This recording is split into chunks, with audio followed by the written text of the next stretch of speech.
Guess that something that's been a big impact in my life is has been the life of my dad. He's actually the pastor of my church, and I've learned a lot about him by the way, by who he is and what he does, and what his background is. I guess if I could say how I met him, obviously he's my father, so I was born into the family that I'm in. But um, I think that I guess meeting someone is not really meeting someone for the first time, but more of like getting to know that person. Because meeting someone, there's a lot of like first impressions that people might give off, but really aren't the what they really think or what they really believe. Because everyone kind of wants to be accepted and will say anything just to be the person that is accepted into who you like, for you to accept them who as what they come off as. But in all honesty, during the years, I've seen my dad's work and how he's uh, how he's so his integrity is so intact with what he does and who he is. Also, he studied to music and is actually a professional musician. And before before accepting Christ, he was actually playing by the age of his 16. He was playing in nightclubs in Mexico City, and he was actually that was his job from age 16 to 24 until he began playing with secular artists, very big names like Luis Miguel and Emmanuel, which are big names in Mexico. Bands like that, and that's where he started becoming a professional musician, and when he started to actually take off as a musician. Um, but when he accepted Christ, which was actually at the end of his as had his career as the pianist for Luis Miguel. His brother, my uncle, is actually also a musician because they grew up in that. They actually played together, and that's what they studied together, and they've always been playing together.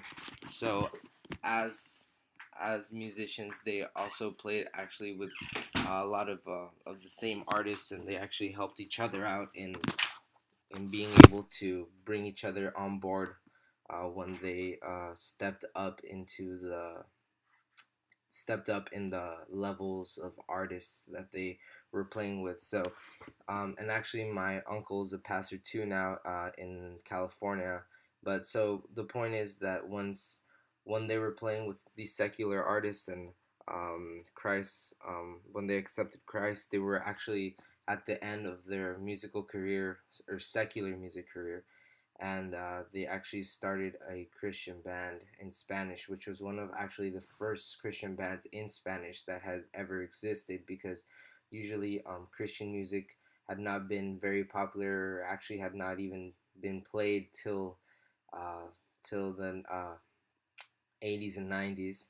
So they started a Christian band called Torre Fuerte, which was a band that actually hit in all Latin America.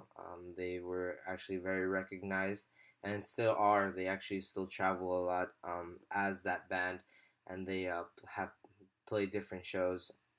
But and once my dad and my uncle felt that God was calling them to actually preach the word and actually give his message and become pastors.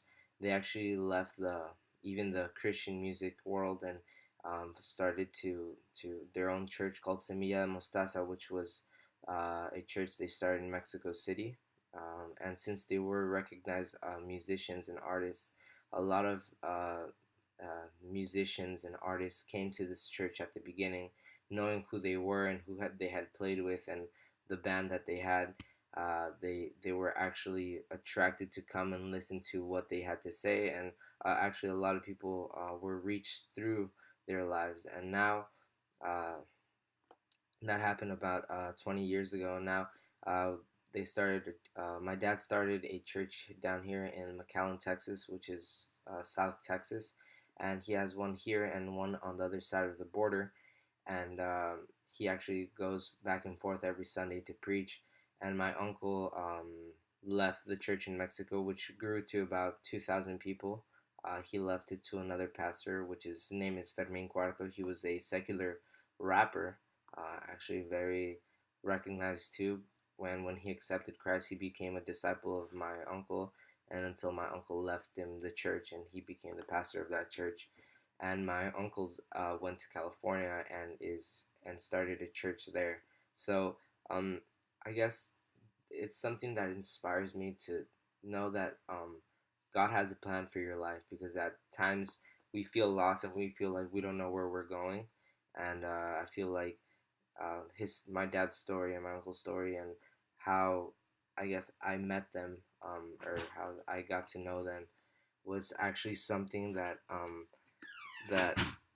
he that inspires me to actually be able to understand the plans that God has for me, and the purpose He has for me, and that many times what um, we don't even choose what we're gonna do, but just God places that in our lives and makes it happen. So it's been a real inspiring story for my life, and there's steps of faith that they have taken, and um, that at times were difficult, obviously, because once you made it in the secular world, why would you leave that to start a Christian band which had never hit or had never been anything, and then after that becomes something that's popular, then leave that and become a pastor, and start from zero. So I guess that inspires me to trust God, and even when He says, "Hey, start from zero," um, it is possible because God is the one that's working through you. So that's the story of who inspires me and